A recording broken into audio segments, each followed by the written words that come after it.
जय Hind students, welcome to study for civil services. मैं हूं आपका एजुकेटर कमलाक्ष झा और ये ज्ञान सर का पेड कोर्स का लेक्चर है गाइस, करंट अफेयर्स का, जो आप देख रहे हैं।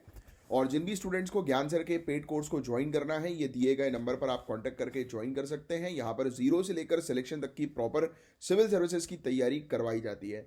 दिए गए नंबर पर कांटेक्ट करके बैच की इंफॉर्मेशन की जानकारी जो है वो ले लीजिए। और ये हमारे टेलीग्राम के चैनल्स और ग्रुप्स हैं जिनको आप ज्वाइन कर सकते हैं। इंस्टाग्राम के पेज को फॉलो कर लीजिएगा, यहाँ पर गवर्नमेंट एग्जामिनेशन से रिलेटेड अपडेट्स आपको मिल जाएंगी। और इसके अलावा ये सब टॉपिक्स हैं आज के, जिनको हम लोग एक एक करके डिटेल में कवर करने वाले हैं। और अभी तक आपने लाइक का बटन हिट नहीं किया तो लाइक का बटन जरूर हिट कर दीजिएगा। गाइस, जीएस पेपर 2 के पॉइंट ऑफ व्यू से काफी ज्यादा इंपॉर्टेंट टॉपिक है, ध्यान से सुनिएगा। आपको पता ही है कि अभी हाल में यूनाइटेड स्टेट्स के प्रेसिडेंट ने अपने एक रिलेटिव को फेडरल क्राइम से मुक्त कर दिया, एक फुल एंड अनकंडीशनल पार्डन के जरिए। कुछ याद आ रहा हो आपको? अगर आप मुझे 2-1 हफ्ते से अगर फॉलो कर रहे होंगे पिछले, तो हमने द हिंदू की क्लास में इस आर्टिकल को डिस्कस भी किया था कि यूनाइटेड स्टेट्स के प्रेसिडेंट के पास कितनी ज्यादा पावर होती है। मतलब इतनी अनलिमिटेड पावर होती है कि कोई क्रिमिनल को भी ये बरी कर सकते हैं। और ऐसा काफी सारे प्रेसिडेंट ने किया है यूनाइटेड स्टेट्स के। अब ये जो डिसीजन है, ये दुनिया भर में डिबेट का सब्जेक्ट बन गया है कि क्या ये पावर का मिसयूज है। Obviously yes. और इसका इंडिया के क्लेमेंसी सिस्टम से क्या संबंध है, तो आज हम इस पर चर्चा करने वाले हैं। बहुत ध्यान से पूरे टॉपिक को सुनिएगा। सबसे पहले समझते हैं यूनाइटेड स्टेट्स प्रेसिडेंट के क्लेमेंसी पावर्स के बारे में। अब सुनो ध्यान से, पहला पॉइंट, कॉन्स्टिट्यूशन क्या कहता है यूनाइटेड स्टेट्स का। यूनाइटेड स्टेट्स का प्रेसिडेंट जो है, इसको फेडरल क्राइम्स के लिए मुक्त करने की पावर दी गई है, इंपीचमेंट केसेस को छोड़कर। दूसरा, ये एक यूनिलैटरल पावर है, यानी बिना कांग्रेस या कोर्ट की परमिशन के प्रेसिडेंट खुद ये डिसीजन ले सकते हैं। मतलब सिंपल शब्दों में, यूनाइटेड स्टेट्स के प्रेसिडेंट के पास अनलिमिटेड पावर है किसी क्रिमिनल को बरी करने की, बाइज्जत बरी करने की। सोचिए, किसी क्रिमिनल को।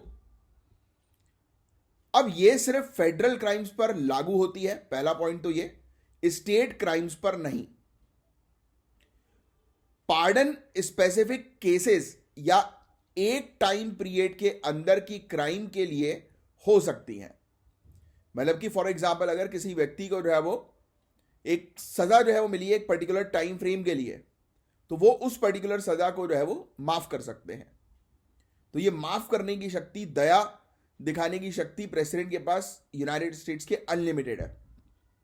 अच्छा, रीसेंट जो न्यूज है उसके जरिए अपन एग्जांपल्स के थ्रू समझते हैं। देखो, टैक्स इवेजन यानी कि टैक्स की चोरी करना है ना, टैक्स को इलीगल तरीके से जो है वो बचाना, हेरा फेरी करना। और इलीगल फायर आर्म पोजेशन, यानी कि कोई व्यक्ति कट्टा रखा हुआ है अपने पास, या फिर इलीगल तरीके से गन्स वंस रखा हुआ है, गन्स एमिनेशन, तो इसके केस में एक पूरी माफी दी जाती है। यानी कि बोल दिया जाता है कि चलो भाई, इज्जत बरी हो गए। समझे आप? यानी कि ऐसे केस में, इस टाइप के केस में माफी दे दी। इसका एक पॉलिटिकल मोटिव भी हो सकता है, क्योंकि नए एडमिनिस्ट्रेशन के आने से पहले यह डिसीजन लिया गया। समझे? मतलब कि अब देखो, जो ये डिसीजन लिया गया उसका ऑब्जेक्टिव क्या था कि जो पुराने जो डिसीजंस हैं, अब हमेशा कोई भी नया व्यक्ति गद्दी पे बैठता है तो पुराना जो लीडर होता है उसके डिसीजंस को ऑब्वियस सी बात है कि वो फिर नकारते हैं, उसको कहीं ना कहीं से उसकी निंदा करते हैं कि अरे ये क्या पॉलिसी बनाई, ये बेकार है। तो शायद हो सकता है कि पॉलिटिकल मोटिव भी हो ये। अब एनीवेज, आपको तो यहां पर पावर समझनी थी प्रेसिडेंट की, ये आपके लिए इंपॉर्टेंट था सिविल सर्विसेज के पर्सपेक्टिव से। तो आपने एग्जामिनेशन के पर्सपेक्टिव से एक पॉइंट आपके दिमाग में बहुत अच्छे से क्लियर बैठा लिया कि यूनाइटेड स्टेट्स के प्रेसिडेंट के पास फेडरल क्राइम में 100% माफी देने की 100% शक्ति है या अनलिमिटेड पावर्स है। अब वहीं हम देखते हैं इंडिया के अंदर। इंडिया के अंदर प्रेसिडेंट का अधिकार जो होता है वो प्रेसिडेंट को आर्टिकल 72 से मिलता है। हमारे यहां जो ऑनरेबल प्रेसिडेंट है, court martial cases, union laws के अंडर हुए कन्वेंशंस और डेथ सेंटेंस पर मुक्त करना, ये सब पावर्स हमारे ऑनरेबल प्रेसिडेंट के पास होती हैं। इसके अंदर जैसे एक पावर होती है पार्डन की, ये ध्यान से सुनना अब जो मैं बता रहा हूं, ठीक है।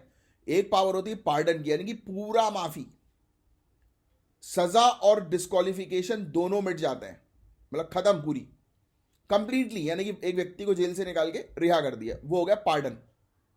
दूसरा कम्यूटेशन, कम्यूटेशन मतलब सजा को कम करके एक और माइल्ड पनिशमेंट में बदलना, यानी कि थोड़ी कम सजा कर देना, या उसका जो हार्श नेचर है सजा का उसको कम कर देना। एक होता है रेमिशन, सजा की अवधि को कम कर देना, जैसे किसी को जो है वो 10 साल की जेल है तो उसको जो है वो 3 साल कर दिया या 5 साल कर दिया। एक होता है रेस्पाइट, स्पेशल सर्कमस्टेंसेज में लाइटर पनिशमेंट देना, कि चलो कोई स्पेशल सर्कमस्टेंस है तो चलो मौत की सजा मत दो भाई, इसको आजीवन कारावास दे दो, ऐसा। और रिप्राइव मतलब सजा को टेम्पररीली डिले करना, मतलब कि चलो ठीक है यार अभी नहीं देते, इसको कुछ समय बाद दे देंगे सजा, रुक जाओ अभी, है ना, ये होता है रिप्राइव। तो ये चीज आपको बहुत अच्छे से पता होनी चाहिए। प्रीलिम्स में choose the correct pair, match the following में आ जाती हैं। तो अभी आपका एक काम होगा, जो अभी आपने सुना मुझसे वो फटाक से कमेंट बॉक्स पर लिख दो, अभी के अभी, तुरंत, बिना देरी किए। अब सुनो, Indian president council of ministers की सलाह के बिना काम नहीं कर सकते। वही हमने देखा, यूनाइटेड स्टेट्स के जो प्रेसिडेंट है उनको किसी की सलाह की जरूरत नहीं होती, वो टोटली इंडिपेंडेंट होते हैं किसी व्यक्ति की सजा माफ करने के लिए, पार्डनिंग के लिए। यहां पर हमारे जो ऑनरेबल प्रेसिडेंट है उनको हमेशा काउंसिल ऑफ मिनिस्टर्स की सलाह की आवश्यकता होगी, और कोर्ट्स भी इंश्योर करते हैं कि डिसीजन फेयर हो, जैसे केहार सिंह केस 1988 में देखने को मिला। एक और बहुत इंपॉर्टेंट फैक्ट है, अगर मैं आपसे क्वेश्चन पूछूं कि हमारे यहां पर ऑनरेबल प्रेसिडेंट के पास जो शक्ति है किसी पर्टिकुलर कैदी की सजा माफ करने की, क्या वो जुडिशियल रिव्यू के दायरे में आएगी? नीचे कमेंट बॉक्स पर लिखकर बताइए यस और नो, सिंपली। तो आपको बता दें कि यस, जुडिशियल रिव्यू के दायरे में आएगी, और ये चीज आपसे प्रीलिम्स में पूछी जा सकती है कि अगर हमारे ऑनरेबल प्रेसिडेंट किसी की सजा माफ करते हैं तो जुडिशरी उस पर विचार कर सकती है। इसका मतलब यह है कि यहां पर हमारे ऑनरेबल प्रेसिडेंट के पास माफी देने की या दया दिखाने की कैदियों के ऊपर, या पार्डनिंग जो पावर है वो यूनाइटेड स्टेट्स के प्रेसिडेंट के कंपैरिजन में कम है। अब एक क्विक कंपैरिजन देख लेते हैं दोनों देशों के सिस्टम के बारे में। एक तो देखो, मैंने आपको बता ही दिया, यूनाइटेड स्टेट्स का प्रेसिडेंट यूनिलैटरल एक्शन लेते हैं, पर इंडियन प्रेसिडेंट को काउंसिल ऑफ मिनिस्टर की सलाह चाहिए होती है। यूनाइटेड स्टेट्स में सिर्फ फेडरल क्राइम्स कवर होते हैं, पर इंडिया में कोर्ट मार्शियल और डेथ सेंटेंस भी कवर होते हैं। फिर यूनाइटेड स्टेट्स पार्डन्स, अब देखो इस मामले में देखो, अगर सजा की, अगर हम ज्यादा इंटेंसिटी की बात करें, मतलब देखो यूनाइटेड स्टेट्स के अंदर तो सिर्फ फेडरल क्राइम्स कवर हो रहा है, यहां पर कोर्ट मार्शल और डेथ सेंटेंस भी कवर हो रही है, समझ रहे हो? मतलब कहीं ना कहीं इस मामले में, स्कोप ऑफ पावर्स के मामले में इंडियन ऑनरेबल प्रेसिडेंट के पास ज्यादा शक्तियां हैं। बात समझे आप? इसके अलावा अकाउंटेबिलिटी, यूनाइटेड स्टेट्स की पार्डन्स जो यानी कि माफ करने की जो पावर है, पॉलिटिकल डिबेट्स को जन्म देती हैं, और इंडिया में कंसल्टेशन से ज्यादा अकाउंटेबिलिटी होती है। भाई साहब हमारे यहां तो ऑब्वियसली बात है, काउंसिल ऑफ मिनिस्टर के कहने पर ही पूरे चीजें होती हैं, तो हमारे यहां जवाबदेही ज्यादा है कंपेयर टू यूनाइटेड स्टेट्स, क्योंकि हमारे यहां जुडिशियल रिव्यू भी होता है, राइट? तो हमारे यहां का सिस्टम कैसा लगा आपको? हमारे यहां का सिस्टम बेटर है कि यूनाइटेड स्टेट्स का सिस्टम बेटर है? फटाक से मुझे कमेंट बॉक्स पर अभी के अभी लिखकर बताओ, क्योंकि देखो सोचोगे तभी आंसर्स जो है वो बना पाओगे, क्योंकि आपको मेंस भी लिखना है, इसलिए ट्राई करिए अपना दिमाग चलाने की। सिर्फ मैं जो पढ़ा रहा हूं वो सुनकर दिमाग में रखना नहीं है, खुद भी दिमाग चला के अपना आंसर्स भी लिखना है। तो बताओ कि आपको कौन सा सिस्टम अच्छा लग रहा है और क्यों, 2 लाइन में बस। अब देखो यार, ये पावर जरूरी तो है, पर कुछ एथिकल क्वेश्चंस भी उठती हैं, जैसे कि judicial independence versus executive discretion. तो इस प्रकार से जुडिशियल डिसीजन का अपमान या जस्टिस को इंप्रूव करने का एक तरीका है, आप ये भी कह सकते हो ना। दोनों चीजों में डिफरेंस है भाई। एक तरफ आप जो है वो यूनाइटेड स्टेट्स की यहां पर बात कर रहा हूं मैं, एक तरफ आप जो है वो बिना जुडिशरी के हस्तक्षेप के आप डिसीजन दे रहे हो, तो कहीं ना कहीं जो जस्टिस सिस्टम है उसका अपमान है। बट हाँ, दूसरी तरफ शायद हो सकता है कि आप जुडिशरी को जो है वो और इंप्रूव कर रहे हो, राइट, प्रेसिडेंट जुडिशरी को और इंप्रूव करे।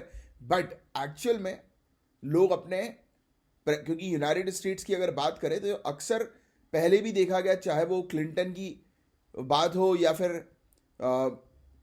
और भी जो दूसरे प्रेसिडेंट हैं जैसे ये जॉय बाइडेन, डोनाल्ड ट्रंप, इन सभी लोगों ने जो है वो क्या किया था, अपने रिश्तेदारों को जो है वो सजा से मुक्त करवाया था।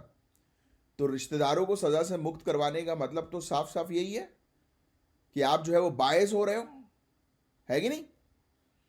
फिर जो आलोचक है वो बोलते हैं कि ये पॉलिटिसाइज हो सकता है, पॉलिटिकल मोटिव से हो सकता है, बिल्कुल। फिर नेपोटिज्म का भी क्वेश्चन है, जब रिलेटिव्स या पॉलिटिकल पार्टनर्स को माफी दे दी जाती है तो क्या ये डिसीजन बायस्ड है? बिल्कुल है भाई। और ग्लोबल पर्सपेक्टिव की बात करें तो काफी सारी कंट्रीज में इस प्रकार की क्लेमेंसी पावर्स जुडिशियल गलतियों को सुधारने के लिए यूज होती हैं, और यहां तो ये अपने खुद के पर्सनल बेनिफिट्स के लिए यूज करते हैं। तो ट्रांसपेरेंसी और फेयरनेस गाइस जरूरी है ताकि पब्लिक ट्रस्ट बना रहे। सो गाइस, आपने देखा कि इस प्रकार की पावर्स एक डबल एज्ड स्वॉर्ड की तरह है, मतलब दो धारी तलवार की तरह है। जरूरत भी है पर मिसयूज होने के चांसेस भी बहुत है। तो ये चीजें गाइस, और मैंने जो आपसे क्वेश्चंस पूछे जरूर कमेंट बॉक्स पर इसका आंसर जो है वो लिखिएगा, काफी इंपॉर्टेंट टॉपिक था। अब गाइस हम बात करेंगे एक ऐसी स्कीम के बारे में जो इंडिया के नॉर्थ ईस्ट रीजन को एक नए और बेहतरीन दौर में ले जा रही है। बात करेंगे पीएम डिवाइन के बारे में। क्या आपको पता है कि 35 प्रोजेक्ट्स जो 4,857.11 करोड़ के हैं इस स्कीम के तहत सैंक्शन हो चुके हैं। यह स्कीम सिर्फ इंफ्रास्ट्रक्चर या रोड तक सीमित नहीं है, यह सोशल डेवलपमेंट, सामाजिक सुधार और लाइवलीहुड जनरेशन, लोगों की आजीविका को बेहतर बनाने में भी गेम चेंजर है। तो आइए इस स्कीम को बहुत ही सिंपल तरीके से समझते हैं। तो यह स्कीम पहली बार यूनियन बजट 2022-2023 में इंट्रोड्यूस की गई थी और अक्टूबर 2022 में कैबिनेट ने इसे अप्रूव कर दिया। इसका टोटल बजट है 6600 करोड़ रुपए का, जो फाइनेंशियल ईयर 2022-23 से 25-26 तक के लिए है। एनईआर यानी कि नॉर्थ ईस्टर्न रीजन के स्पेसिफिक डेवलपमेंट नीड्स को एड्रेस करना इसका मेन पर्पस है। बस एक क्वेश्चन, क्यों जरूरत थी इस स्कीम की? क्योंकि नॉर्थ ईस्टर्न रीजन एक ऐसा क्षेत्र है गाइस जहां इंफ्रास्ट्रक्चर और सोशल डेवलपमेंट के काफी चैलेंजेस हैं। यस, आपको पता ही है। इस स्कीम के जरिए रीजनल डिस्पैरिटीज को खत्म करना और स्टैंडर्ड ऑफ लिविंग को इंप्रूव करना है। अब इस स्कीम में 3 मेन फोकस एरियाज हैं। पहला, इंफ्रास्ट्रक्चर डेवलपमेंट, रोड कनेक्टिविटी और हेल्थ केयर फैसिलिटीज को इंप्रूव करना, और अंडर सर्व्ड एरियाज में वाटर सप्लाई सिस्टम्स का सेटअप करना। ये पहली चीज समझ में आई, रोड बनाना है, हेल्थ केयर फैसिलिटीज इंप्रूव करनी है और वाटर सप्लाई सिस्टम का सेटअप करना है। दूसरा, सोशल डेवलपमेंट, कम्युनिटीज की लाइफ क्वालिटी इंप्रूव करना, खासकर वुमेन और यूथ के लिए स्पेशल इनिशिएटिव्स के थ्रू। तीसरा, लाइवलीहुड जनरेशन, जो पिछड़ा ग्रुप है, वल्नरेबल ग्रुप है, इनके लिए एम्प्लॉयमेंट गैप्स को फिल करना और सस्टेनेबल लाइवलीहुड अपॉर्चुनिटीज क्रिएट करना। तो इस स्कीम के अब की फीचर समझ लो। वैसे तो मैंने आपको बता ही दिया है, एक आइडिया मोटा मोटा आपको लग गया कि नॉर्थ ईस्टर्न रीजन के होलिस्टिक डेवलपमेंट के लिए स्कीम लाई गई है, पीएम डिवाइन स्कीम। क्लियर? अब पहली चीज, इंफ्रास्ट्रक्चर पर focus, roads, hospital, smart water supply system पे काम हो रहा है। 1 लाख से ज्यादा लोग अब क्लीन ड्रिंकिंग वाटर एंजॉय कर रहे हैं, उनको साफ पानी मिल रहा है। फिर social development, cancer care centres और रेडिएशन ऑन्कोलॉजी यूनिट्स का कंस्ट्रक्शन हुआ है, जिससे हेल्थ केयर एक्सेस इंप्रूव हुआ है। यूनिवर्सिटीज में नए इंफ्रास्ट्रक्चर से एजुकेशन और स्किल डेवलपमेंट पर फोकस है। और तीसरा, exclusions, direct benefit transfer projects इस स्कीम में इंक्लूड नहीं है, पहला पॉइंट। दूसरा, अगर कोई प्रोजेक्ट मिनिस्ट्री ऑफ डोनर, अच्छा मुझे मिनिस्ट्री ऑफ डोनर DONER का फुल फॉर्म बता सकते हो कमेंट बॉक्स पे लिखकर कि क्या होगा? मिनिस्ट्री ऑफ डोनर, ये एक और मिनिस्ट्री है, सिर्फ नॉर्थ ईस्टर्न रीजन के लिए काम करती है। तो अगर कोई प्रोजेक्ट मिनिस्ट्री ऑफ डोनर के दूसरे इनिशिएटिव्स के साथ ओवरलैप करता है तो वो यहां नहीं आता। तो मतलब ये सिर्फ उन्हीं प्रोजेक्ट्स पे काम करेगा जो मिनिस्ट्री ऑफ डोनर जिसको टच नहीं कर रही। समझे आप? अब सुनो, अचीवमेंट्स की बात करें तो 17 प्रोजेक्ट्स जिनकी कीमत 2806 करोड़ के आसपास है, इंफ्रास्ट्रक्चर इंप्रूव कर रहे हैं, रोड्स, हेल्थ फैसिलिटीज और वाटर सप्लाई पर जोरों शोरों से काम चल रहा है। कैंसर केयर सेंटर्स और एजुकेशन के नए इंफ्रास्ट्रक्चर ने युवाओं और महिलाओं के लिए नई अपॉर्चुनिटीज क्रिएट की है। नॉर्थ ईस्टर्न रीजन का कनेक्टिविटी इंप्रूव होने से लोकल इकोनॉमीज बूस्ट हुई हैं और विलेजेस के ट्रैवल टाइम रिड्यूस हुए हैं। नॉर्थ ईस्टर्न रीजन के ओवरऑल डेवलपमेंट के लिए कुछ और स्कीम्स भी चल रही हैं, जैसे इंफ्रास्ट्रक्चर के लिए भारतमाला परियोजना और India Myanmar Thailand trilateral highways, very very important.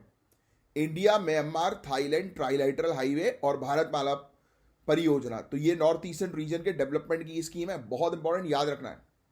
दूसरा, इंडस्ट्रीज जैसे कि NEIDS और उन्नति scheme micro small and medium enterprises और इंडस्ट्रियलाइजेशन को प्रमोट करते हैं।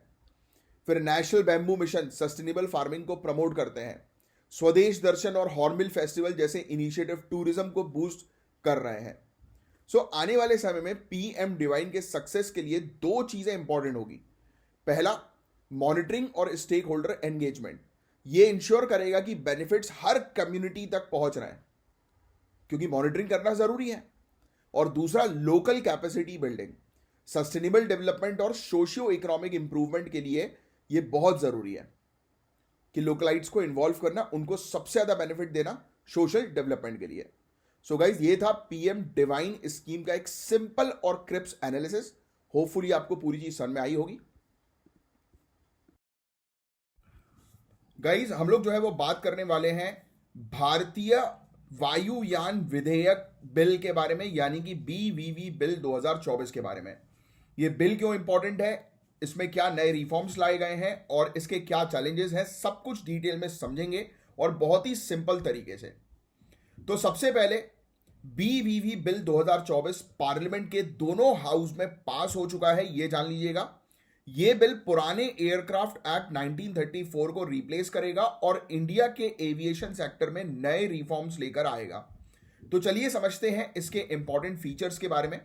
तो इसका पहला फीचर क्या है BVV बिल 2024 का? अच्छा, फुल फॉर्म बता दो जरा कमेंट बॉक्स पे लिखकर कि BVV का फुल फॉर्म क्या है। तो सबसे पहले रिफॉर्म है सिंगल विंडो क्लियरेंस सिस्टम।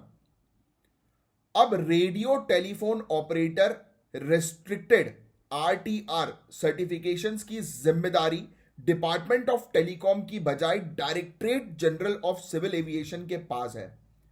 फिर से फैक्ट रिपीट करता हूं कि radio telephone operator restricted RTR की सर्टिफिकेशन की जिम्मेदारी अब किसके पास है? DGCA के पास, ना कि DOT के पास। तो मतलब इससे क्या होगा कि इससे जल्दी जो है वो क्लियरेंस जो है वो मिल जाएगा। पायलट्स, फ्लाइट डिस्पैचर्स और इंजीनियर्स के लाइसेंसिंग प्रोसेस बहुत तेज हो जाएंगी, ट्रांसपेरेंसी बढ़ेगी और करप्शन के चांसेस कम हो जाएंगे। इसके अलावा गाइस, दूसरा है एयरक्राफ्ट डिजाइन रेगुलेशंस। DGCA को एयरक्राफ्ट डिजाइन और डेवलपमेंट लोकेशंस रेगुलेट करने का अधिकार मिला है। इससे एविएशन सेफ्टी और ज्यादा स्ट्रांग होगी। तीसरा, DGCA और BCAs के डिसीजन के अगेंस्ट अपील करने का मैकेनिज्म इंट्रोड्यूस किया गया है, जहां सेंट्रल गवर्नमेंट फाइनल अथॉरिटी होगी। पेनाल्टीज भी काफी स्ट्रिक्ट की गई हैं और डेंजरस फ्लाइंग जैसे ऑफेंसेस पर 1 करोड़ तक फाइन और जेल हो सकती है। इसके अलावा गाइस, लैंड एक्विजिशन डिस्प्यूट्स के लिए आर्बिट्रेटर्स अपॉइंट करने का अधिकार सेंट्रल गवर्नमेंट के पास है, लेकिन आर्बिट्रेटर्स की क्वालिफिकेशन हाई कोर्ट जज के बराबर होनी चाहिए। चलो मैं फिर से एक बार, ये चारों पॉइंट्स बहुत इंपॉर्टेंट है, फिर से रिपीट करता हूं।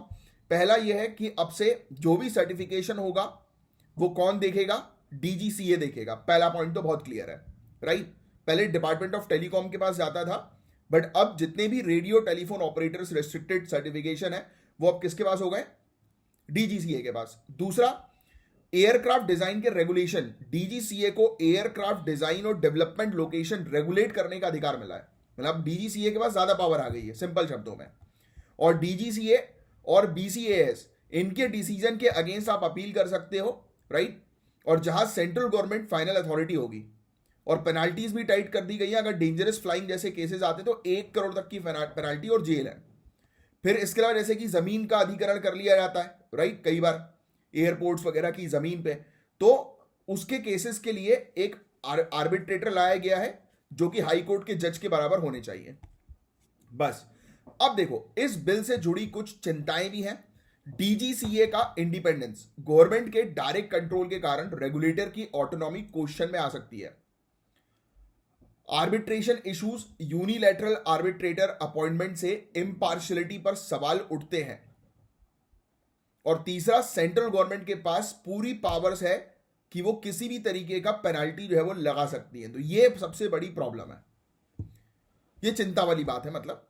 और इसके अलावा एविएशन सेक्टर की अगर बात करें तो ट्रांसपेरेंसी और सेफ्टी, देखो लाइसेंसिंग स्ट्रीमलाइन होने से करप्शन कम होगा और सेफ्टी इंप्रूव होगी।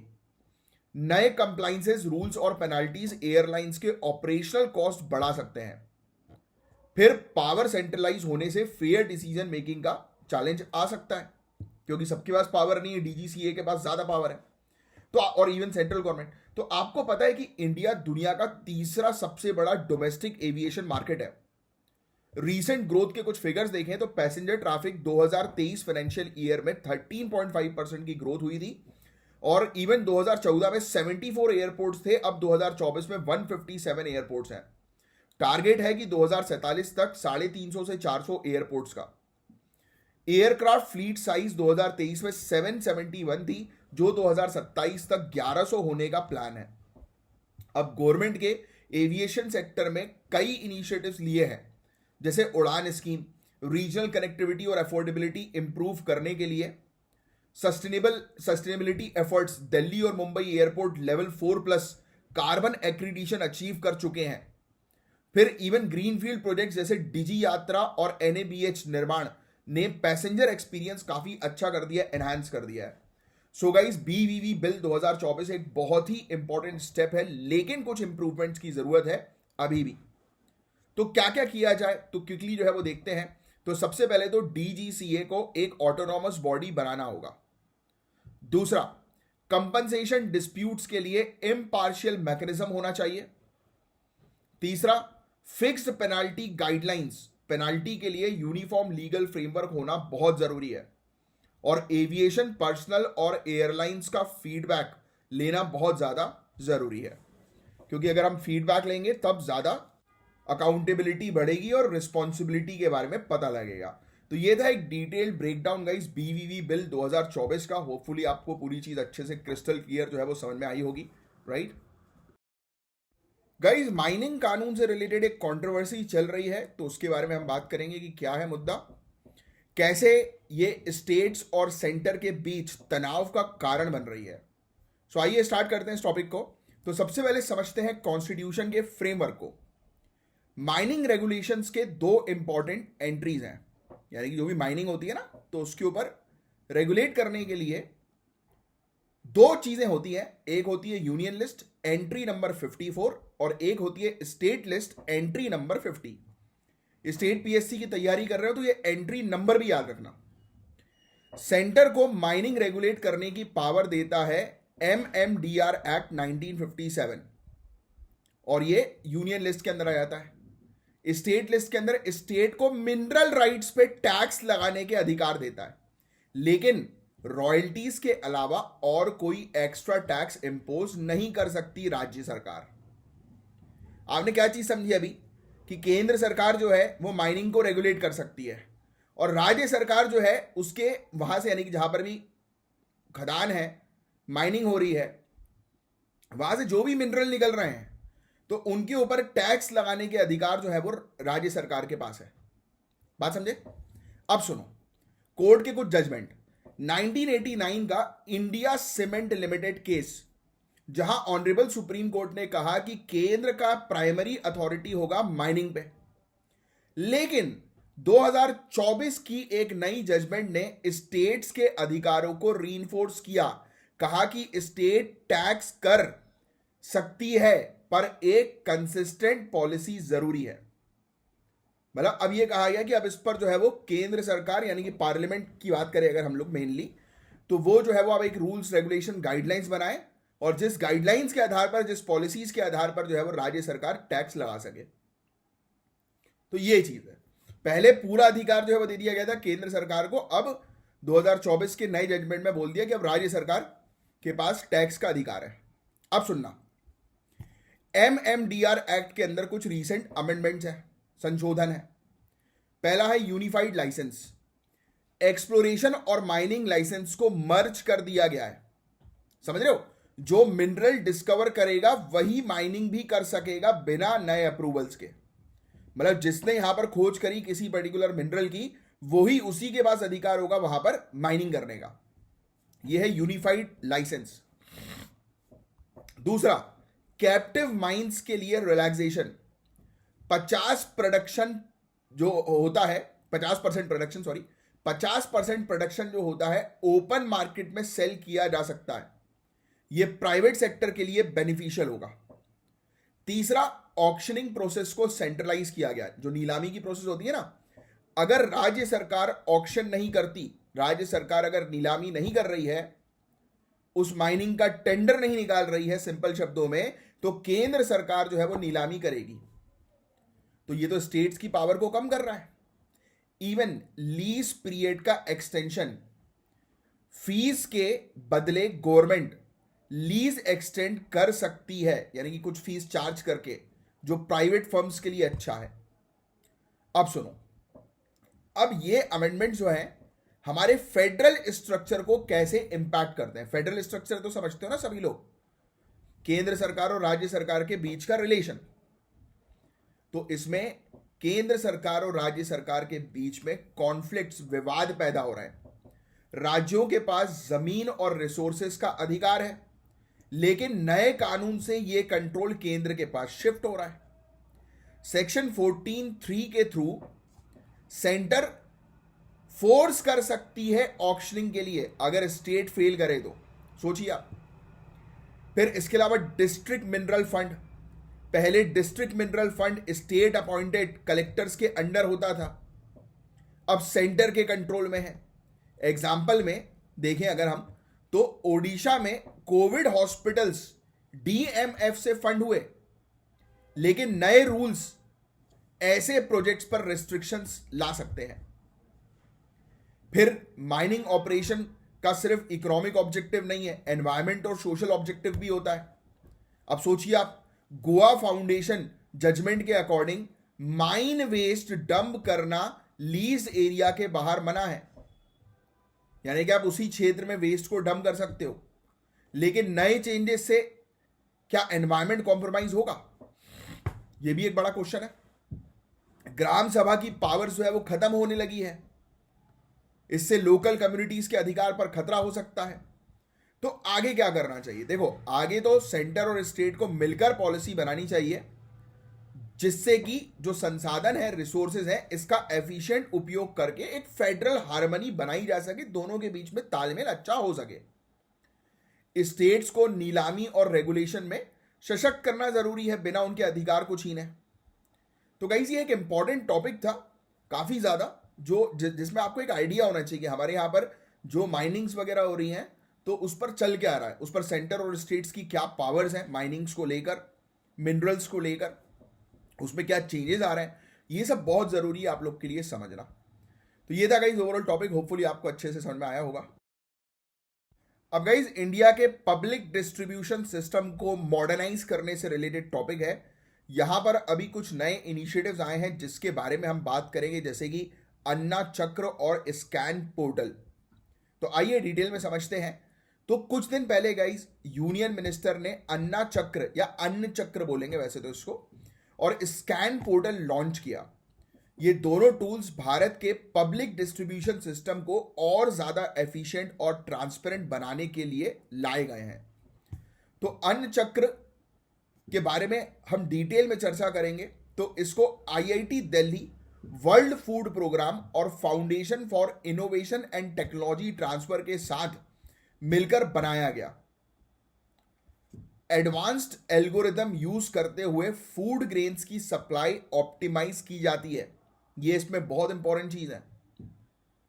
मतलब सिंपल शब्दों में हम एल्गोरिदम का उपयोग करते हैं जिससे कि फूड ग्रेन्स प्रॉपर तरीके से हर जगह सप्लाई हो सके। ट्रांसपोर्टेशन कॉस्ट और टाइम दोनों काफी रिड्यूस हो जाता है। इमेजिन करो, इस टूल की वजह से 250 करोड़ रुपए की सेविंग्स होगी और कार्बन एमिशन भी कम होगा। तो भैया एनवायरमेंट भी सेफ, पैसा भी बच रहा है।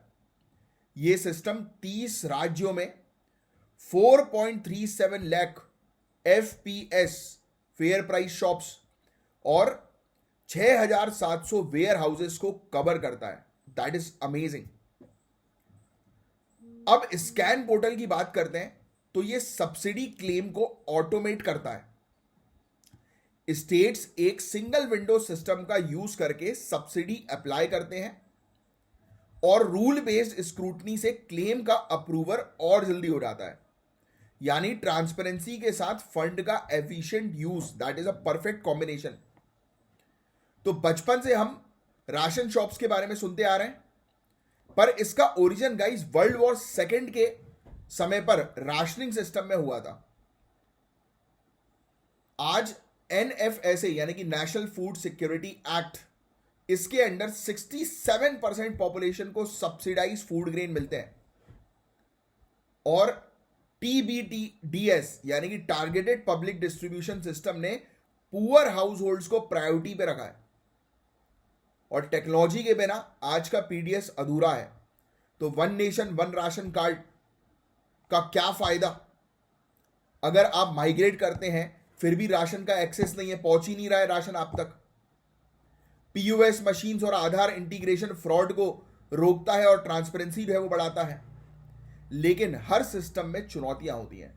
पब्लिक डिस्ट्रीब्यूशन सिस्टम का सबसे बड़ा चैलेंज है करप्शन और लीकेज। तो ब्लॉकचेन और आर्टिफिशियल इंटेलिजेंस जैसी टेक्नोलॉजी को अडॉप्ट हमें करना चाहिए। फेयर प्राइस शॉप्स को यानी कि राशन शॉप को मॉडर्नाइज करके क्यूआर बेस्ड सिस्टम इंट्रोड्यूस करना जरूरी है और न्यूट्रिशनल सिक्योरिटी के लिए मिलेट्स और पल्सेस इंक्लूड करने की सोच होनी चाहिए। So guys, public distribution system reform सिर्फ गवर्नमेंट इनिशिएटिव नहीं बल्कि एक मिशन है। अगर हम टेक्नोलॉजी और ट्रांसपेरेंसी को एम्ब्रेस करें तो भारत का फूड सिक्योरिटी सिस्टम दुनिया का रोल मॉडल बन सकता है। अब बहुत ध्यान समझना, मैं एक बार रिपीट कर देता हूं। अन्न चक्र जो है वो क्या है? तो अन्न चक्र के अंदर हम लोग को जो है वो सिंपल सी चीज देखने को मिलेगी। आप बस ये ध्यान में रखो कि फूड ग्रेन्स को, अनाज को जो है सही, जल्दी और टाइम पर फेयर प्राइस शॉप तक, राशन शॉप तक पहुंचाना। तो ये बेसिकली सप्लाई चेन को एडवांस करने के लिए है। ट्रांसपेरेंसी बना के रखेगा और ट्रांसपोर्टेशन कॉस्ट भी कम करेगा और एफिशिएंट तरीके से पूरा काम होगा। दूसरा, स्कैन पोर्टल के अंदर जो सब्सिडी का क्लेम है वो जल्दी किया जा सकेगा, जल्दी फंड्स जो है वो एलोकेट किए जा सकेंगे, जिससे कि काम और तेजी से होगा। बस तो स्कैन पोर्टल सब्सिडी क्लेम को सिंप्लीफाई करने के लिए बनाया गया है और अन्न चक्र जो है वो फूड ग्रेन के मूवमेंट के लिए है, राइट, ट्रांसपोर्टेशन के लिए। बस दैट्स इट। ये दो चीज बस आपको दिमाग में रखनी है और मुझे कमेंट बॉक्स पर लिखकर बता दो। मैंने भी आपको पहले बताया था कि किसके द्वारा ये अन्न चक्र जो है वो बनाया गया। सिंपल सी आंसर बताओ कमेंट बॉक्स पे। China +1 strategy. हालांकि इस टॉपिक को मैं काफी महीने पहले पढ़ा चुका हूं। शायद जो रेगुलरली महीनों से फॉलो कर रहे हैं मुझे, तो उनको इस टॉपिक के बारे में पता होगा। तो आइए डिस्कस करते हैं। तो गाइस देखो, चाइना 1+ स्ट्रैटेजी की बात करें तो ये स्ट्रैटेजी का मतलब क्या है? देखो, मल्टीनेशनल कंपनीज अब अपने मैन्युफैक्चरिंग और सप्लाई चेन्स को सिर्फ चाइना तक सीमित नहीं रखना चाहती। सबको पता है कोविड-19 और चाइना की जीरो कोविड पॉलिसी के कारण कैसे ग्लोबल ट्रेड पर असर पड़ा। कंपनीज ने सोचा क्यों ना एक और ऑल्टरनेटिव बनाया जाए और यहीं से स्टार्ट हुई China+1 स्ट्रेटेजी की। अब देखो, कंपनीज जैसे एप्पल या सैमसंग जो पहले सिर्फ चाइना में मैन्युफैक्चरिंग करती थी, अब वो वियतनाम, थाईलैंड, मलेशिया जैसी कंट्रीज को भी देख रही हैं। और यहां इंडिया का चांस बहुत हाई है। इंडिया के पास क्या क्या एडवांटेजेस हैं? तो हमारे पास एक बड़ा युवाओं की पॉपुलेशन है, जीडीपी काफी तेज ग्रो कर रही है और हम एक उभरती हुई इकोनॉमिक पावर हाउस बन रहे हैं। लेकिन पिक्चर अभी भी परफेक्ट नहीं है, उसको बनाना जरूरी है। सवाल यह उठता है कि अगर China+1 स्ट्रेटेजी इतनी इंपॉर्टेंट है तो इंडिया उसका फायदा क्यों नहीं उठा रहा है? तो आओ डिटेल में समझते हैं।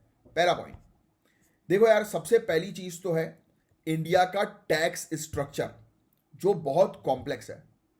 दूसरा, लैंड एक्विजिशन और इंफ्रास्ट्रक्चर का मुद्दा, जहां वियतनाम और थाईलैंड काम सिंप्लीफाई करते हैं वहीं हमारी स्पीड स्लो है।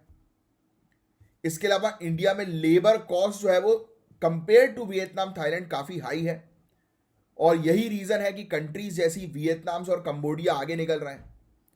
और फ्री ट्रेड एग्रीमेंट्स का एक बहुत बड़ा रोल होता है ग्लोबल ट्रेड में, लेकिन Bharat free trade agreements negotiate करने में लेट हो जाता है। इस वजह से हम ट्रेड का फायदा नहीं उठा पाते। मतलब कुल मिलाकर हमारे पास ब्यूरोक्रेटिक हर्डल बहुत ज्यादा है कि फाइल पहुंच नहीं पाती है टाइम पर। अब रुको, पिक्चर एकदम से खत्म नहीं हुई। चैलेंजेस के साथ इंडिया के पास अपॉर्चुनिटीज भी हैं।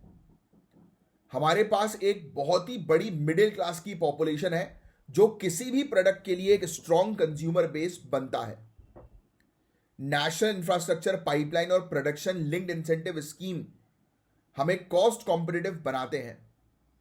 India UAE CEPA comprehensive economic partnership agreement जैसे एग्रीमेंट्स ने नए मार्केट्स को ओपन किया है और ये हमारी डिपेंडेंसी एक कंट्री पर कम करती है।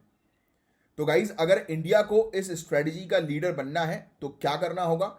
सबसे पहले हमें अपने टैक्स का लॉज को सिंप्लीफाई करना होगा, रेगुलेटरी प्रोसेस को जो है वो इजी करना होगा, यानी कि ईज ऑफ डूइंग बिजनेस पर काम करना होगा, फार्मा, आईटी और स्टील जैसे स्ट्रॉन्ग सेक्टर्स पर फोकस करना होगा, and plug and play facilities.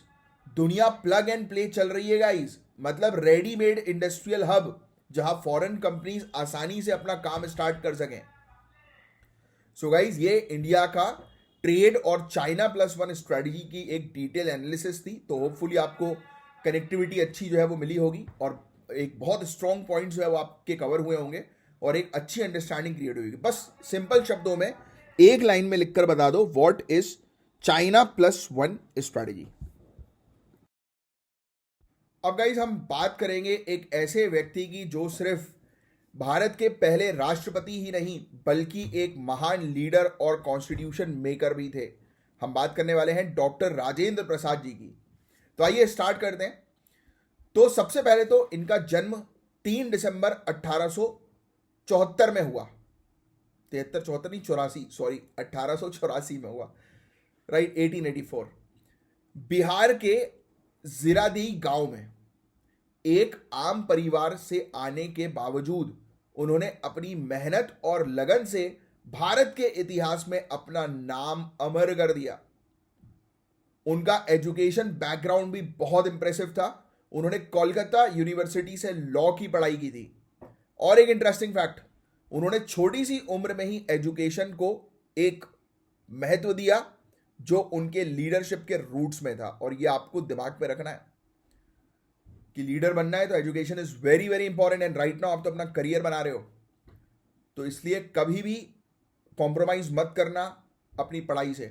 पहले अपने टास्क कंप्लीट करो डेली के, उसके बाद do whatever you want to do.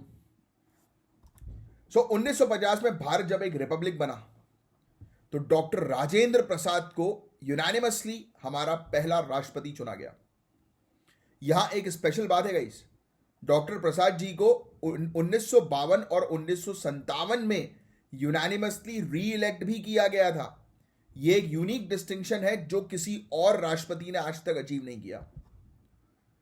क्या आप जानते हैं कि डॉक्टर राजेंद्र प्रसाद जी सिर्फ एक सिंबलिक प्रेसिडेंट नहीं थे, बल्कि भारत के संविधान को बनाने में उनका एक बहुत इंपॉर्टेंट रोल था। उन्होंने काफी सारे इंपॉर्टेंट कमिटीज को लीड किया है, जैसे कि नेशनल फ्लैग कमिटी, भारत का तिरंगा कैसे बनेगा, इसमें उनका डायरेक्ट इन्वॉल्वमेंट था। दूसरा, रूल्स ऑफ प्रोसीजर कमेटी, जो हमारी पार्लियामेंट्री प्रोसीडिंग्स को डिफाइन करती है।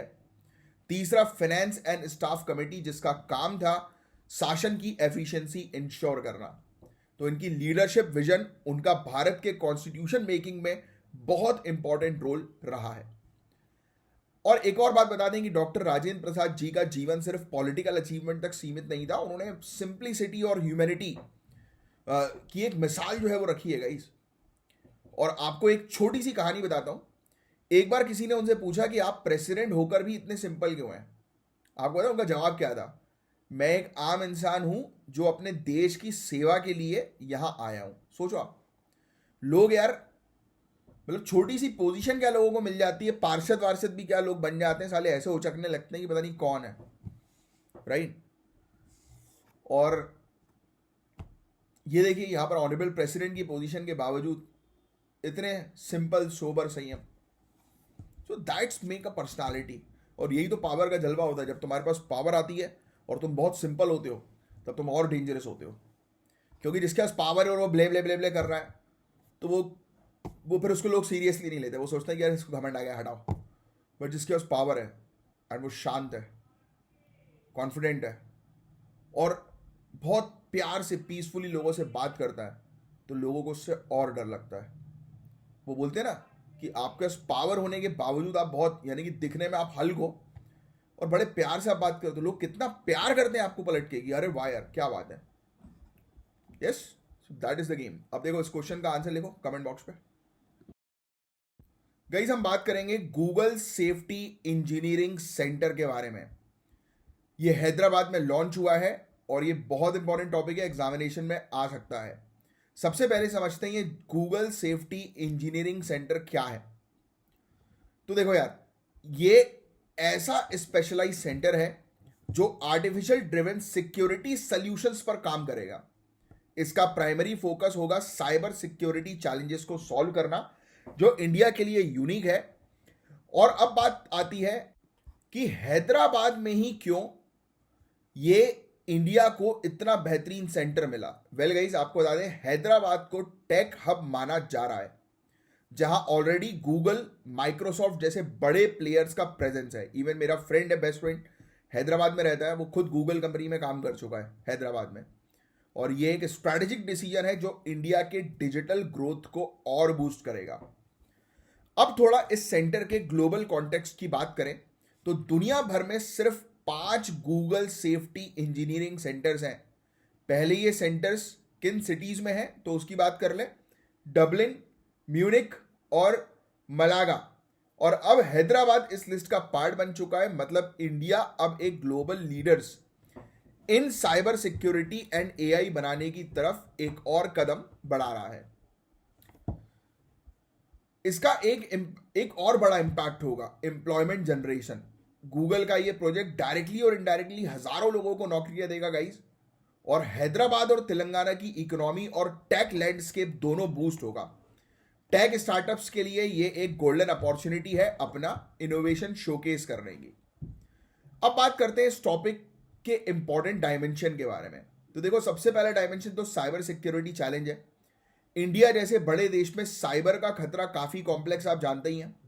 और ये सेंटर इन चैलेंजेस का एआई के जरिए सोल्यूशन देगा। इवन ये सेंटर जो है वो टेक प्रोफेशनल्स के लिए नौकरियां बढ़ाएगा और नए स्टार्टअप्स को ग्रोथ अपॉर्चुनिटी मिलेगी। इस सेंटर के जरिए इंडिया दुनिया के साइबर एक्सपर्ट्स के साथ मिलकर नए सॉल्यूशंस क्रिएट करेगा। अब आपको ये सब डायमेंशंस अपने जीएस पेपर 3 में और इवन प्रीलिम्स के लिए ध्यान में रखना है। सो होपफुली ये टॉपिक आपको अच्छा लगा होगा और आप ट्राई करिए कमेंट बॉक्स पर इसका आंसर जो है वो देने की क्वेश्चन का। सो गाइज आज के लिए बस इतना ही। और लास्ट लेक्चर में जो है वो अंकित मान ने और आयुषी सिंह ने जो है वो आंसर दिया है, बहुत बढ़िया। इसी प्रकार से जो है वो आप कमेंट बॉक्स पे आंसर लिखते रहिए और जल्दी आपका सिलेक्शन जो है वो होकर रहेगा। और ये जो क्वेश्चन है आपके सामने मेंस का, ट्राई करिएगा इस क्वेश्चन का आंसर देने की। ये क्वेश्चन इंडिया के पहले गूगल सेफ्टी इंजीनियरिंग सेंटर से रिलेटेड है। तो देखो, इंडिया का पहला ये सेंटर है, तो मैंने इसके बारे में आपको पूरा डिटेल में समझाया कि ये किस प्रकार से एआई में, साइबर सिक्योरिटी में हेल्प करेगा इंडिया की, राइट, साइबर थ्रेट से प्रोटेक्ट करने में हेल्प करेगा। तो इसका एक अच्छा आंसर लिखिएगा, ट्राई करिएगा 120 वर्ड्स में लिखने की। तो चलिए मैं मिलूंगा आपसे नेक्स्ट लेक्चर में, तब तक के लिए bye, take care, have a great day ahead guys, जय हिंद।